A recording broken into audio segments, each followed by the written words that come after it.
শহীদ মিনারে বিকেলে March for unity কর্মসূচির ডাক বৈষম্য বিরোধী ছাত্র আন্দোলনের। জুলাই বিপ্লবের ঘোষণাপত্র নিয়ে সরকারের উদ্যোগকে স্বাগত জানালো সার্জিস আলম। দেশের রাজনীতিতে অবিস্মরণীয় বছর 2024। ছাত্র আন্দোলনে শেখ হাসিনার শাসন আমলের অবসান, ডক্টর ইউনূসের নেতৃত্বে অন্তর্বর্তী সরকার গঠনের মাধ্যমে নতুন অধ্যায়ের সূচনা। নতুন বছরের শুরুতে সিলেট বিমানবন্দরে কার্গো সার্ভিস চালু করতে চায় বেবিচক। অবকাঠামো নির্মাণ কাজ শেষ, সরাসরি রফতানিতে বাড়বে ব্যবসার পরিধি, চাঙ্গা হবে অর্থনীতি। রিক্সা ভ্যান এই দিক দিয়ে খুব অ্যাক্সিডেন্ট হয়। এখানে গেটের খুব প্রয়োজন, এখানে কেউ খোঁজও নেয় না বা এখানে কারো কোনো গুরুত্ব নেই। দেশের রেল ক্রসিংগুলো মৃত্যুফাঁদ, বেশিরভাগই নেই গেট ও গেটম্যান। রংপুরে 8 জেলায় 1500-র বেশি পুরোপুরি অরক্ষিত। ঘটছে দুর্ঘটনা বরাবর, অভিযোগ করেও মিলছে না সমাধান।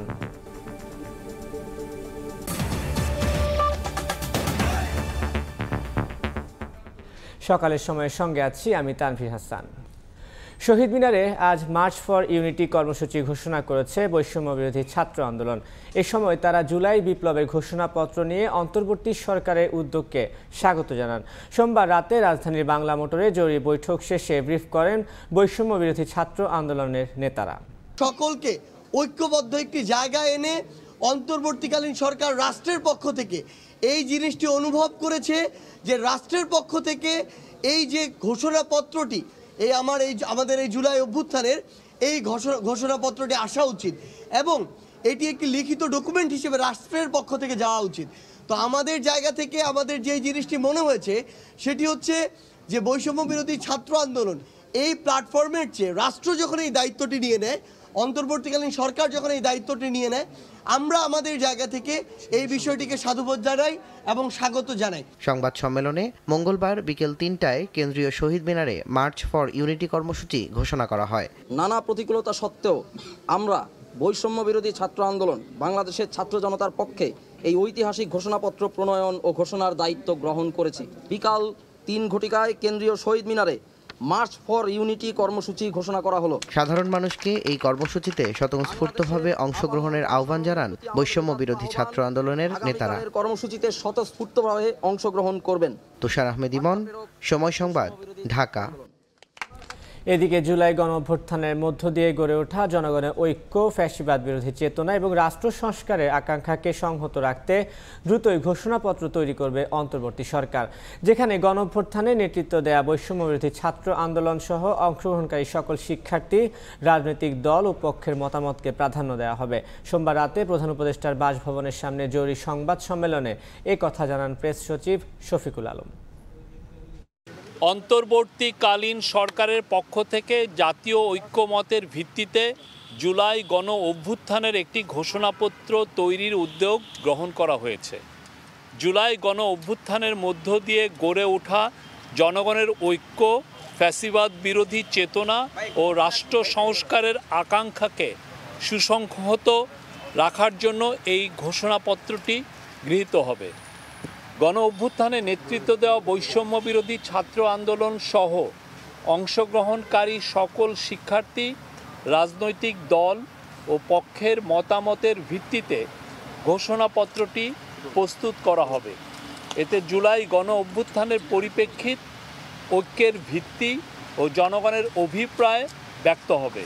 জুলাই আগস্টের গণঅভ্যুত্থানে সাধারণ ছাত্রছাত্রীদের সঙ্গে কাঁধে কাঁধ মিলিয়ে অংশ নেন মাদ্রাসার শিক্ষার্থীরাও। দেশজুড়ে প্রায় 80 জন মাদ্রাসা শিক্ষার্থী শহীদ হওয়ার দাবি করেছে একটি সংগঠন। এছাড়া আন্দোলন চলাকালে যাত্রাবাড়ি এলাকায় সবচেয়ে বড় ভূমিকা রাখেন মাদ্রাসার ছাত্ররা। 5ই আগস্ট নানা কৌশলে যৌথ বাহিনী এবং আওয়ামী লীগ ছাত্রলীগের প্রতিরোধ উপেক্ষা করে গণভবনমুখী স্রোতকে ত্বরান্বিত করা হয়। সোহেল কোরাইশির ক্যামেরায় বিস্তারিত শফিক মুন্সির বিশেষ প্রতিবেদনে। হ্যাঙ্গারে ঝুলছে পছন্দের টুপি, কোটি আর পাঞ্জাবি। দেয়ালে শোভা পাচ্ছে নিজ হাতে আঁকা পোর্ট্রেট পোস্টার। শুধু নেই খুবাইব বিন আব্দুর রহমান। বৈষম্যের বিরুদ্ধে ছেলের আত্মত্যাগ যেন বৃথা না যায়, সেই প্রত্যাশা বাবার। তার আম্মাকে বলেন, আম্মা আমার নাম আপনারা খুবাইব রাখছেন। হযরত খুবাইব তো শহীদ হয়েছে, বুখারী শরীফের রওয়ায়াত। তা আম্মা আপনি আমার লাগা দোয়া করেন। মা দোয়া তো কবুল হয়, আল্লাহ নিয়ে আমার শহীদ করে। আমার ছেলে শহীদ হয়েছে, আল্লাহ নিয়ে শাহাদাত কবুল করে নেয় এবং দেশের জন্য সে এই কাজ করেছে। আল্লাহ দেশ মানুষ যেন শান্তিতে থাকতে পারে। 4 আগস্ট শিক্ষার্থীদের পক্ষ থেকে লং মার্চ টু ঢাকা কর্মসূচি ঘোষণা করার পর যৌথ বাহিনীর তৎপরতায় সারা দেশের সাথে বিচ্ছিন্ন হয়ে পড়ে রাজধানী ঢাকার যোগাযোগ ব্যবস্থা। সে সময় এই যাত্রাবাড়ি এলাকার বিভিন্ন মাদ্রাসার শিক্ষার্থীরা রাস্তায় নেমে আসে অবলীলায়। ঢাকার দক্ষিণ এই প্রবেশদ্বারটি আন্দোলনকারীদের জন্য নির্বিঘ্ন রাখতে কয়েকটি ভাগে ভাগ হয়ে কর্মতৎপরতা শুরু করে তারা। এই আন্দোলনে রক্ত দেওয়ার ক্ষেত্রে মাদ্রাসা শিক্ষার্থী কিন্তু সর্বাগ্রে ছিল। সরকারের তরফ থেকেও মাদ্রাসা শিক্ষার্থীদের জন্য ইনিশিয়েটিভ নেওয়া হচ্ছে। আগের মতো মাদ্রাসা শিক্ষার্থীদেরকে দমিয়ে রাখা বা দাবিয়ে রাখার যে জায়গা, সেটি আর বাংলাদেশে থাকবে না। তরুণ আলেম প্রজন্ম নামের একটি সংগঠন আন্দোলনে শহীদ 77 জন মাদ্রাসা শিক্ষার্থীর তালিকা প্রকাশ করেছে। শফিক মুন্সি, সময় সংবাদ, ঢাকা। ঘন কুয়াশার কারণে মধ্যরাত থেকে পাটুরিয়া, দৌলতদিয়া ও আরিচা কাজিরহাট নৌ রুটে বন্ধ রয়েছে ফেরি চলাচল। মাঝ নদীতে আটকে আছে ছোট বড় 7টি ফেরি। বিস্তারিত জানাতে পাটুরিয়া ঘাটে আছেন রিপোর্টার মোহাম্মদ ইউসুফ আলী। সরাসরি যাচ্ছি তার কাছে। ভোর রাত অর্থাৎ সকাল 6টা থেকে এই যে 8টা 20 এখন চলে, এই এখন পর্যন্ত কিন্তু এটা বন্ধ রয়েছে এই 3টি নৌরুটে ফেরি চলাচল। তো আমরা যে কথাটা আমরা বলছিলেন, আমরা কর্তৃপক্ষের সাথে বিআইডব্লিউটিসি কর্তৃপক্ষের সাথে কথা বলেছি। তারা বলছে আজ ভোর রাত 5টা থেকে কুয়াশার কারণে এই নৌরুটেগুলোতে ফেরি চলাচল ব্যাহত হচ্ছিল। সকাল 6টার দিকে কুয়াশার মাত্রা বেড়ে গেলে ফেরি চলাচলের চ্যানেলের বিকন বাতি ও মার্কিং পয়েন্টের কিছুই দেখা যাচ্ছিল না। এ সময় দুর্ঘটনা এড়ানোর জন্য বিআইডব্লিউ কর্তৃপক্ষ ফেরি চলাচল সম্পূর্ণ বন্ধ ঘোষণা করেছে। এতে চলাচলরত ছোট বড় 7টি ফেরি শতাধিক যানবাহন নিয়ে মাঝনদীতে এখনো কিন্তু আটকে রয়েছে। ঘাট উভয় ঘাট এলাকাতেও পারের অপেক্ষায় রয়েছে 4 শতাধিক ছোট বড় যানবাহন। তবে যানবাহনের শ্রমিক ও যাত্রীরা বলছেন তীব্র কুয়াশা এবং হিম হাওয়ায় তাদের ভীষণ কষ্ট হচ্ছে। আমরা ভোরের দিকে দেখেছি যে রকমটা যে কুয়াশা ছিল, এখন কিন্তু এই মুহূর্তে কুয়াশার মাত্রা আরো বেড়ে গিয়েছে। আমরা দেখছি যে যারা অতি প্রয়োজন তারা কিন্তু জীবনের ঝুঁকি নিয়ে তারা কিন্তু এখন ট্রলারে পার হচ্ছে। যারা এই ঘাট এলাকাতে দেখভালের জন্য দায়িত্ব রয়েছেন তাদের কিন্তু কাউকেই দেখা যাচ্ছে না, এবং কি এই তীব্র শীত কুয়াশা উপেক্ষা করে যারা সকালের দিকে এখানে এসেছে তারা কিন্তু কষ্ট করছে। যদিও আজকে মধ্যরাত থেকে কুয়াশার মাত্রা বাড়ছিল এবং ভোর 5টার দিকে কুয়াশার মাত্রা তীব্র থেকে তীব্র আকার ধারণ করে। এই যে সকালের দিকে যে একদম হঠাৎ করে কুয়াশা পড়ায় অনেকেই কিন্তু যে পিক আওয়ার অর্থাৎ সকালের যে অফিস আদালতে ধরার জন্য বা বিভিন্ন প্রয়োজনে যাওয়ার জন্য তারা কিন্তু দেশের দক্ষিণ অঞ্চলে বা ঢাকার দিকে আসার জন্য তারা কিন্তু কষ্ট করছে। আমরা কথা বলেছি দৌলতদিয়া প্রান্তে, সেখানেও কিন্তু বেশ যানবাহন সবজি এবং কাঁচামালবাহী ট্রাকগুলো কিন্তু পারের জন্য অপেক্ষা করছে। পাটুরিয়া, দৌলতদিয়া, আরিচা কাজিরহাট এবং ধাওয়াপাড়া নাজিরগঞ্জ এই 3টি রোডে কিন্তু কমপক্ষে 26টি ফেরি চলাচল করে। এই মুহূর্তে মাঝনদীতে যে কোনো ফেরি আটকে রয়েছে, সেই আটকা ফেরিতে কিন্তু মানুষ কষ্ট করছে। এই ছিল আমার কাছে পাটুরিয়া ঘাট থেকে সর্বশেষ তথ্য। এতক্ষণ সরাসরি যুক্ত ছিলাম পাটুরিয়া ঘাটে। 2025 সালের বর্ষপূর্ণ হতে পারে আসবাবপত্র বা ফার্নিচার। ঢাকা আন্তর্জাতিক বাণিজ্য মেলা উদ্বোধনীতে এই ঘোষণা দেবেন প্রধান উপদেষ্টা। শুধু ঘোষণায় সীমাবদ্ধ না থেকে সম্ভাবনার কাজে লাগাতে বিশেষ কর্মপরিকল্পনা গ্রহণের পরামর্শ অর্থনীতিবিদদের। আর রপ্তানি বাড়াতে কাঁচামাল আমদানির জন্য তৈরি পোশাকের মতো বন্ড সুবিধা চান ফার্নিচার শিল্পের উদ্যোক্তারা। জিন্নাত আরা, যশোর রিপোর্ট। সাদামাটা থেকে বাহারি রং নকশা ও বহুমুখী ব্যবহার উপযোগী অভিজাত আসবাবপত্র, কাঠ, স্টিল, অ্যালুমিনিয়াম সহ নানা উপকরণে তৈরি ফার্নিচার বা আসবাবপত্র শিল্পের অভ্যন্তরীণ বাজার এখন 30,000 কোটি টাকা। দেশের চাহিদার ৯৫% মিটিয়ে বিদেশেও যাচ্ছে দেশের ফার্নিচার। তবে ৭৫,০০০ কোটি ডলারের বৈশ্বিক বাজারে বাংলাদেশের হিস্সা নগণ্য। এ খাতের সর্বোচ্চ রফতানি হয়েছে ২০২১-২২ অর্থ বছরে, মাত্র ১১ কোটি ডলার। এরপর থেকেই পতনের মুখে। রফতানি বৈচিত্র্যতার অংশ হিসেবে বিশেষ নজর দিতে ২০২৫ সালের জন্য বর্ষপণ্য নির্বাচন করা হতে পারে ফার্নিচারকে। এপিবি জানিয়েছে এর আনুষ্ঠানিক ঘোষণা আসবে ১ জানুয়ারি ঢাকা আন্তর্জাতিক মেলার উদ্বোধনীতে। আমরা যেটুকু জানতে পেরেছি তাতে এবছর ফার্নিচারকেই হয়তো বর্ষপণ্য হিসেবে ঘোষণা করা হতে পারে।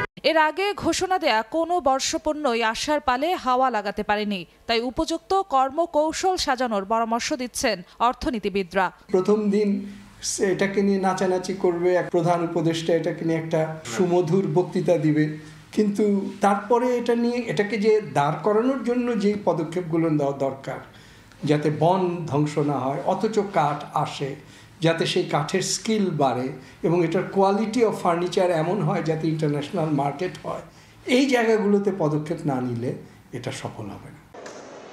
এ খাতের উদ্যোক্তারা বলছেন সম্ভাবনা কাজে লাগাতে সরকারকে দিতে হবে নীতি সহায়তা, যেমনটি দেয়া হচ্ছে প্রধান রফতানি পণ্য তৈরি পোশাক খাতে। বর্ষসেরা পণ্য হিসেবে ঘোষণা করার কারণে আমরা আশা করি সরকার পলিসিগত দিক থেকে কিছু পরিবর্তন আনবেন, যেখানে ফার্নিচার এক্সপোর্টের ব্যাপারে কিছু সহযোগিতা থাকবে, প্রণোদনা থাকবে। বর্ষপণ্য ঘোষণা শুধুমাত্র মুখে করলে হবে না, যেগুলো আমি ইম্পোর্ট করবো তারপরও সেগুলো যেন আমরা খুব সহজে যেন বন্ডের আন্ডারে ডিউটি ফ্রি নিয়ে আসতে পারি, এবং ডিউটি ফ্রি করার পরে আমরা আমাদের লোকাল বা ভ্যালু অ্যাড করে যেন আমরা বেশি সহজে রপ্তানি করতে পারি। ভারত, নেপাল ছাড়াও যুক্তরাষ্ট্র, যুক্তরাজ্য সহ ইউরোপীয় ইউনিয়নের দেশগুলোতে বাংলাদেশের ফার্নিচার রপ্তানি হয়ে থাকে। জিন্নাতারা যশোয়া, সময় সংবাদ, ঢাকা। মূল্যবান ধাতু কিংবা বিনিয়োগের খাত হিসেবে স্বর্ণ সবসময় তালিকার শুরুতেই থাকে। চাহিদার এমন দাপটে বছর জুড়ে স্বর্ণের বাজার ছিল চড়া, কখনো বেড়ে কখনো কমে। ৬২ বার সমন্বয়ের পর চলতি বছর শেষে ভালো মানের স্বর্ণের দাম বেড়েছে ভরিতে প্রায় ২৬,০০০ টাকা। বিশ্ববাজারের দাম বাড়ার প্রভাবই ছিল মূলত দেশের বাজারে দাম বৃদ্ধির কারণ। ২০২৪ সাল জুড়ে স্বর্ণের বাজারের বিস্তারিত জানাচ্ছেন ইয়ানুস সিফাত।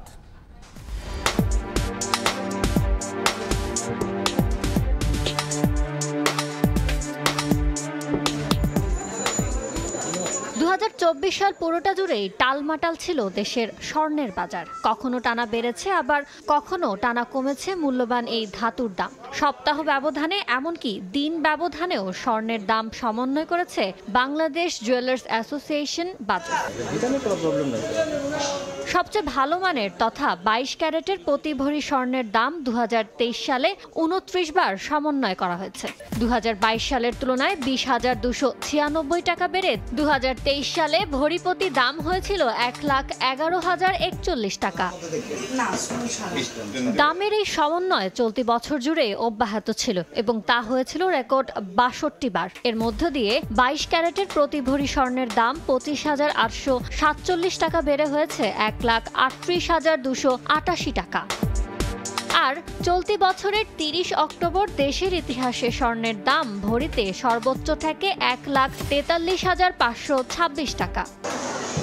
আন্তর্জাতিক বাজারে বাড়ায় দেশের বাজারেও বারবার সমন্বয় হয়েছে স্বর্ণের দাম। চলতি বছর বিশ্ব বাজারে বেড়েছে ২৮%। ৩১ অক্টোবর প্রতি আউন্স রেকর্ড $২,৭৯০.১৫ উঠে যায়। সুদ হার বৃদ্ধি, কেন্দ্রীয় ব্যাংকগুলোর স্বর্ণের মজুদ বাড়ানো এবং ভূরাজনৈতিক উত্তেজনার প্রেক্ষাপটে নিরাপদ বিনিয়োগ হিসেবে স্বর্ণকে বেছে নেয় দাম বেড়েছে।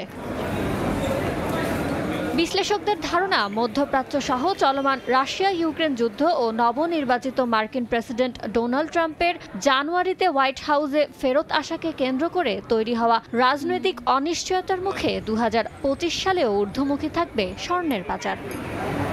ইয়ানুর সিফাত, সময় সংবাদ, ঢাকা। জানুয়ারিতে সিলেট এয়ারপোর্ট থেকে কার্গো সার্ভিস চালু করতে চায় সিভিল এভিয়েশন। অবকাঠামোগত সব নির্মাণ কাজ শেষ করেছে কর্তৃপক্ষ। এছাড়া সংশ্লিষ্ট সরঞ্জাম সহ সার্বিক প্রস্তুতি নিতে বলা হয়েছে বাংলাদেশ বিমানকে। ব্যবসায়ীরা বলছেন, রপ্তানি কার্যক্রম শুরু হলে সৃষ্টি হবে কর্মসংস্থান। তবে উদ্যোগ লাভজনক করতে শিল্পভিত্তিক পণ্য আমদানি রপ্তানির পরিবেশ তৈরির পরামর্শ বিশেষজ্ঞদের। সিলেট ঘুরে এসে কাজল আবদুল্লাহ রিপোর্ট। সিলেট ওসমানিয়া আন্তর্জাতিক বিমানবন্দরে কার্গো কমপ্লেক্সের নির্মাণ কাজ শেষ হয় 2 বছর আগেই। এবার আনুষ্ঠানিকভাবে যাত্রা শুরু করতে চায় বেসামরিক বিমান চলাচল কর্তৃপক্ষ। নতুন বছরের শুরুতেই চালুর প্রক্রিয়ায় আছে কার্গো কমপ্লেক্সটি। অবকাঠামোগত ব্যবস্থাপনার অংশ হিসেবে তৈরি হয়েছে বিশাল ছাউনি। আন্তর্জাতিক কার্গো কমপ্লেক্সের মান নিশ্চিতে পণ্য পরীক্ষায় বসানো হয়েছে এক্সপ্লোসিভ ডিটেকশন সিস্টেম বা ইডিএস মেশিন।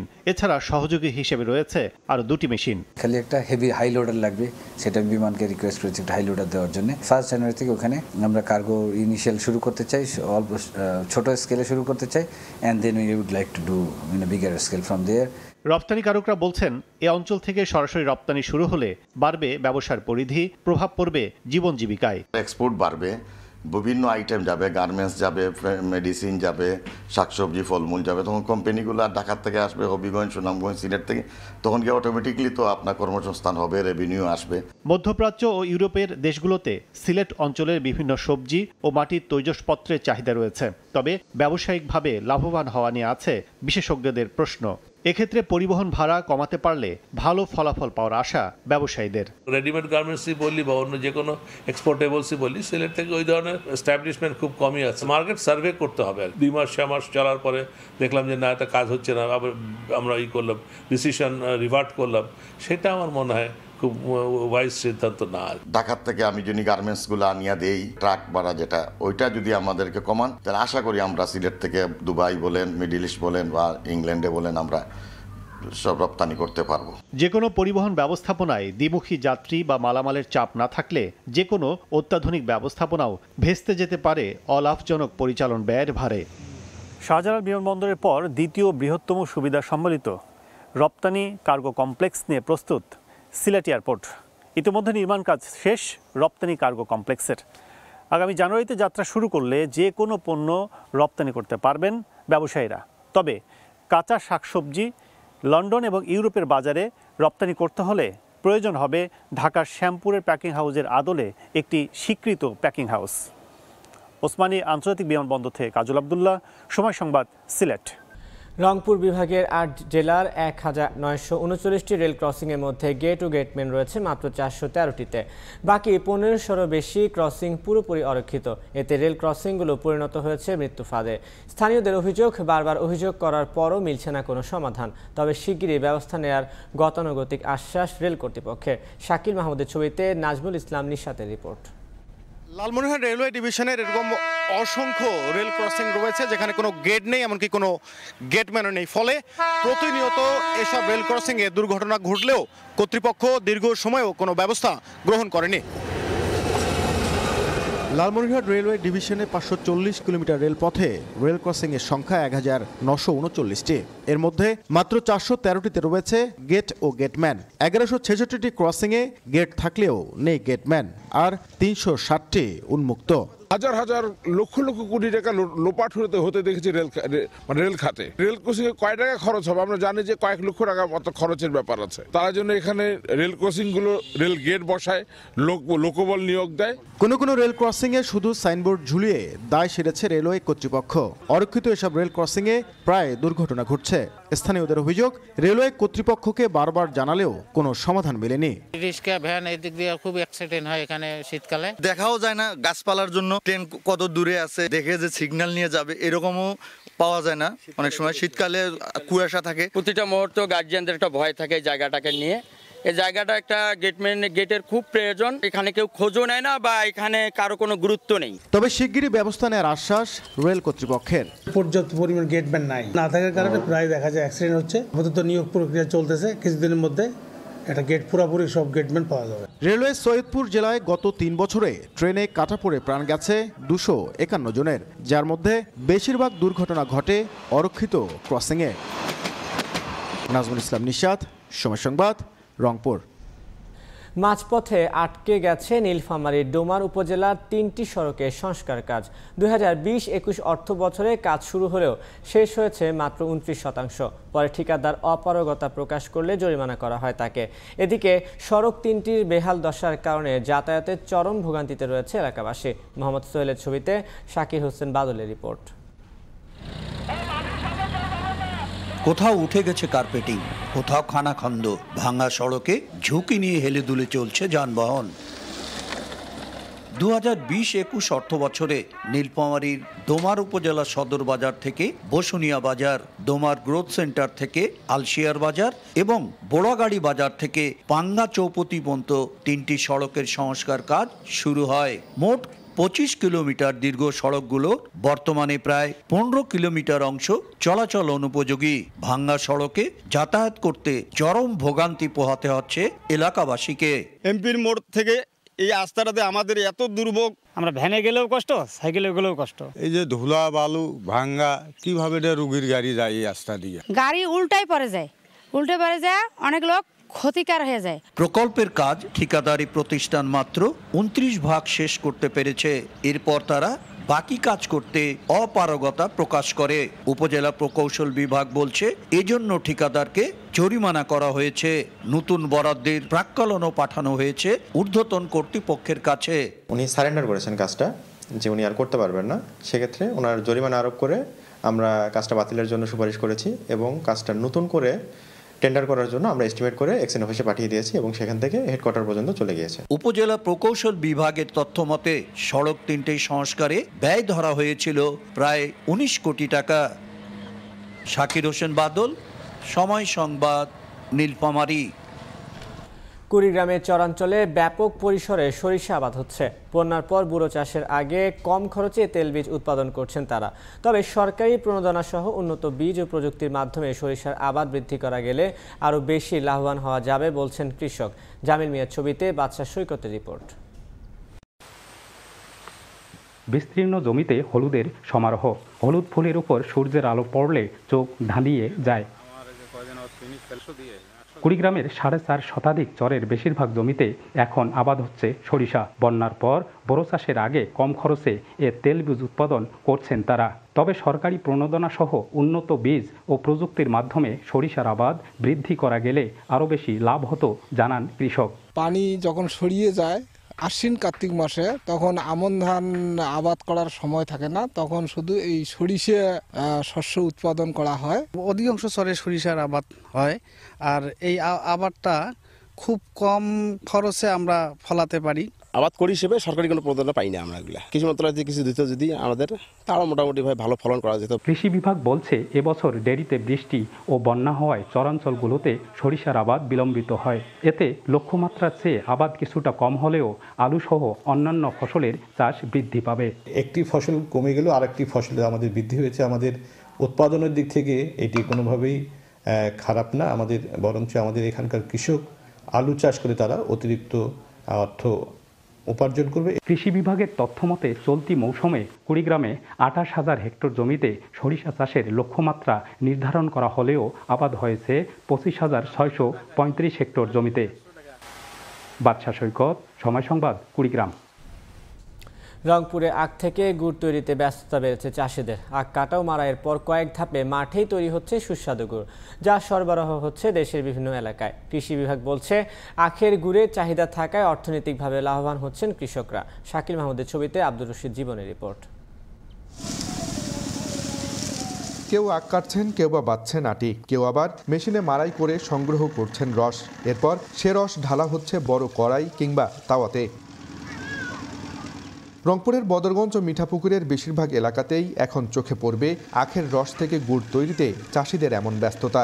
আখ কাটা ও মাড়াইয়ের পর কয়েক ধাপে মাঠেই তৈরি হচ্ছে সুস্বাদু গুড়, যা চলে যাচ্ছে দেশের বিভিন্ন এলাকায়। আমরা কার্তিক মাস থেকে অগ্রহণ পর্যন্ত লাগাই, 14 মাস পর্যন্ত লাগাই। আমরা ফির কার্তিক মাস থেকে কাটা শুরু করে দিই। মেশিনে দেয়, মাড়াই করে 2-3 ঘন্টা আগুন দিয়ে জাল দেয়। গুড়টা যখন আমরা তৈরি করি আমরা কোনো ভেজাল দিই না। ভেজাল না দেওয়ার কারণে আমাদের গুড়টা বেশি বিখ্যাত। 2020 সালে শ্যামপুর চিনিকল বন্ধ হওয়ার পর বিপাকে পড়েন এ অঞ্চলের আখ চাষিরা। তাই বাধ্য হয়ে নিজেরাই মাড়াই মেশিন বসিয়ে গুড় তৈরি করছেন। প্রতি বিঘায় 40 থেকে 50,000 টাকা লাভের আশা কৃষকের। গাছ মারণ খরচ, লেবার খরচ, এগুলো খরচ যায়, কিছু যায় আর কি প্রফিট আসে। মাড়াই করি এইভাবে বিক্রি করি, মোটামুটি আমার ইনকাম আসে। গুড় মনে করো মারি জাল দিয়ে ধীরে ধীরে ভাপে গুড়টা তৈরি হয়। কৃষি বিভাগ বলছে আখের গুড়ের চাহিদা থাকায় অর্থনৈতিকভাবে লাভবান হচ্ছেন কৃষক। আখ চাষ একটি লাভজনক ফসল হিসেবে তাদের কাছে পরিগণিত হচ্ছে এবং এই আবাদে যাতে উৎপাদন বৃদ্ধি পায় সেই জন্য আমরা কৃষি বিভাগের পক্ষ থেকে পরামর্শ দিতেছি। চলতি মৌসুমে রংপুরে ২১,০০০ মেট্রিক টন আখের গুড় উৎপাদনের লক্ষ্যমাত্রা নির্ধারণ করেছে কৃষি বিভাগ। নানা প্রক্রিয়া শেষে কড়াইয়ে প্রস্তুত ফুটন্ত গুড়। এরপর এই গুড় প্যাকেটজাত করে চলে যাবে দেশের নানা প্রান্তে। আব্দুর রশিদ জীবন, সময় সংবাদ, রংপুর। নবরূপে সাজছে চট্টগ্রামের পতেঙ্গা সমুদ্র সৈকত। জঞ্জাল সরিয়ে দৃষ্টিনন্দন করতে প্রথমবারের মতো যৌথভাবে কাজ করছে ৩ সংস্থা। এরই মধ্যে ১ কিলোমিটার এলাকা সেজেছে বর্ণিল রূপে। সৌন্দর্য বর্ধনের কাজ শেষ হতে লাগবে আরও ১ থেকে ১.৫ বছর। এছাড়া সৈকতকে আন্তর্জাতিক মানের ট্যুরিস্ট স্পটে রূপান্তর করা হবে বলে জানান সিটি মেয়র। বিস্তারিত জানাচ্ছেন পার্থপ্রতিম বিশ্বাস। যত্রতত্র দোকানপাট ও অবৈধ স্থাপনার কারণে সৌন্দর্য হারিয়েছিল ৫ কিলোমিটার দীর্ঘ পতেঙ্গা সমুদ্র সৈকত। শুধু তাই নয়, দখলে শুরু হয়ে পড়েছিল সরকারিভাবে নির্মিত ওয়াকওয়েও। নানা অব্যবস্থাপনায় সৈকত থেকে মুখ ফিরিয়ে নিচ্ছিল পর্যটকরা। দেরিতে হলেও পর্যটন স্পটটি রক্ষায় যৌথভাবে এগিয়ে এসেছে জেলা প্রশাসন, সিটি কর্পোরেশন ও চট্টগ্রাম উন্নয়ন কর্তৃপক্ষ। বসানো হয়েছে দৃষ্টিনন্দন বাতি, তৈরি করা হয়েছে বাগান, সবুজায়ন ও পরিচ্ছন্নতায় দেয়া হচ্ছে বিশেষ গুরুত্ব। তৈরি হচ্ছে প্রাণ ভরে শ্বাস নেওয়ার পরিবেশ। সৈকত সংলগ্ন আউটার রিং রোডের অপর পাশে পর্যটন জোন গড়ে তুলতে জমি অধিগ্রহণে গৃহায়ন ও গণপূর্ত মন্ত্রণালয়ের অনুমোদন চেয়ে চিঠি দিয়েছে সিডিএ। পর্যটন স্পটটিকে আরও আকর্ষণীয় করার পাশাপাশি সুযোগ সুবিধা বাড়াতে এরই মধ্যে নতুন রূপে সেজেছে সৈকতের ১ কিলোমিটার এলাকা। পুরো কাজ শেষ হতে লাগবে আরও ১-১.৫ বছর। বাগানগুলো করছি এবং দোকানগুলো সরিয়ে পর্যায়ক্রমভাবে একটা জায়গায় অস্থায়ীভাবে তার দোকানগুলো করবে, একটা জায়গায় নিয়ে যাচ্ছি। আর ম্যাক্সিমাম ওপেন স্পেস যাতে ক্রিয়েট হয়। এবং এখানে জানেন যে আপনি সিকিউরিটি নাই, লাইট নাই, লাইটিং ছিল না। এই লাইটগুলো থাকবে, সিকিউরিটি থাকবে, ব্লকে রং করছি আমরা, এবং মানুষ যাতে ওপেনলি হাঁটতে পারে ১ কিলোমিটার। পতেঙ্গা সমুদ্র সৈকতকে আন্তর্জাতিক মানের পর্যটন স্পটে রূপান্তরের কাজ চলছে বলে জানান সিটি মেয়র। কোঅর্ডিনেশনটা খুবই চমৎকার, সবাই মিলে পতেঙ্গাকে আমরা সাজাতে পেরেছি। সন্ধ্যার পরে লাইটগুলো জ্বলবে। সিটি কর্পোরেশন থেকে এবং আরেকটি সংস্থা সবাই মিলে আমরা কিছু বিন এখানে দিয়েছি, যাতে করে ময়লা সেগুলো বাইরে না ফেলে। আগামীতে পতেঙ্গা সমুদ্র সৈকত রক্ষণাবেক্ষণে অপারেটর নিয়োগ দেওয়ার চিন্তা করছে চট্টগ্রাম উন্নয়ন কর্তৃপক্ষ। পার্থপ্রতিম বিশ্বাস, সময় সংবাদ, চট্টগ্রাম। টুর্নামেন্টে নিজেদের প্রথম নামছে চিটাগাং কিংস। প্রতিপক্ষ মিরাজে খুলনা টাইগার্স। দুদলই জয় দিয়ে চায় আসর শুরু করতে। রূপসা পাড়ের খুলনার বড় শক্তি লোকাল ক্রিকেটার। সদ্য সমাপ্ত এনসিএল এর ফর্ম বিপিএল এ ধরে রাখতে চান এই টুর্নামেন্টে সেরা পারফর্মার আবু হায়দার রনি। অন্যদিকে সাকিব, ম্যাথিউস, মইনের অভাব অপূরণীয় হলেও স্কোয়াডে যারা আছেন তাদের নিয়ে জয়ের ছক কষছে চিটাগাং। মিরপুরে ম্যাচ শুরু হবে বেলা ১২টায়। রূপসাপাড়ের খুলনা নামের ভারিক্কি নয়, তবে তারুণ্যের জয়গান। দলটার দিকে চোখ বুলালে যে কেউই বলবেন এরা অন্তত বিনা যুদ্ধে নাহি দেবে সূচাগ্র মেদিনী। বিপিএল এর ৭ দলের মধ্যে সবার শেষে অনুশীলন শুরু করেছে খুলনা। মাঠে নামার আগে তারা করেছে মোটে ২টা অনুশীলন সেশন, যদিও যার মধ্যেই ফ্র্যাঞ্চাইজিটি সাজিয়ে নিয়েছে গেম প্ল্যান। দলটির কাপ্তান মিরাজ চ্যাম্পিয়ন ক্রিকেটার। গেলবার বরিশালের শিরোপা জয়েও রেখেছিলেন গুরুত্বপূর্ণ অবদান। জাতীয় দলে ওপেনিংয়ে ব্যাট করা এই অলরাউন্ডারকে এ ম্যাচেও দেখা যেতে পারে টপ অর্ডারেই। বিদেশি কোটায় মোহাম্মদ নওয়াজ, ইব্রাহিম জাদরান, ওশেন থমাসরা বিপিএল এর পরিচিত মুখ। তবে শেষ পর্যন্ত তাকিয়ে থাকতে হবে ধ্রুব, হাসান মাহমুদ, রাব্বি, অঙ্কন, জয়, নাসুমদের দিকেই। দীর্ঘ সময় এই লেভেলে কোচিং করায় ক্রিকেটারদের নারী নক্ষত্র সবই জানা খুলনার কোচ তালহা জুবাইরের। তিনি জানেন কিভাবে বের করে আনতে হয় ক্রিকেটারদের পারফরমেন্স। ব্যাটে বলে সদ্য সমাপ্ত এনসিএল এর টি-20 ফরম্যাটে সেরা পারফর্মার আবু হায়দার রনি হতে পারেন ফ্র্যাঞ্চাইজিটির তুরুপের তাস। আলহামদুলিল্লাহ, এনসিএলটা খুবই ভালো গিয়েছে। আর প্রিপারেশন যেটা বলেছেন, যেহেতু একটা ভালো টুর্নামেন্ট গিয়েছে, তো ওইখানে যে পজিটিভ যে আমার পারফরমেন্সটা ছিল, পজিটিভ যে বাইটটা ছিল, ওইটা আলহামদুলিল্লাহ ক্যারি করতেছি। সো আমার কাছে মনে হয় যে প্রিপারেশন মাশাআল্লাহ খুবই ভালো হয়েছে। এখন আসলে এক্সিকিউটের সময়। অন্যদিকে চিটাগং কিংসও যথেষ্ট ব্যালেন্স। যদিও এনওসির কারণে ম্যাথিউসকে না পাওয়া আর মঈন আলীর না আসার সঙ্গে যোগ হয়েছে পরিবর্তিত পরিস্থিতিতে সাকিবের না থাকা, তবুও নির্ভর চট্টলার বদ্দারা। শরীফুলের জন্য এবারের বিপিএল হতে পারে ফর্মে ফেরার। আছেন তরুণ তুর্কি মারুফ মৃধাও। তবে সব আলোক কেড়ে নিতে পারেন দুর্দান্ত ফর্মে থাকা শামীম পাটোয়ারি। আরও একটা কারণে কিছুটা এগিয়ে থাকবে চিটাগং কিংস। দলটির মেন্টর যে পাকিস্তানি কিংবদন্তি শাহিদ আফ্রিদি। সব মিলিয়ে তাই এক জম্পেশ লড়াই দেখার অপেক্ষা। মাহবুব রিমন, সময় সংবাদ, ঢাকা। সকালের সময় শীর্ষ সংবাদগুলো জানিয়ে দিচ্ছি আরেকবার। শহীদ মিনারে বিকেলে মার্চ ফর ইউনিটি কর্মসূচির ডাক বৈষম্য বিরোধী ছাত্র আন্দোলনে জুলাই বিপ্লবের ঘোষণাপত্র নিয়ে সরকারের উদ্যোগকে স্বাগত জানালো সার্জিস আলম। এবং নতুন বছরের শুরুতে সিলেট বিমানবন্দরে কার্গো সার্ভিস চালু করতে চায় বেবিচক। অবকাঠামো নির্মাণ কাজ শেষ, সরাসরি রফতানিতে বাড়বে ব্যবসার পরিধি, চাঙ্গা হবে অর্থনীতি।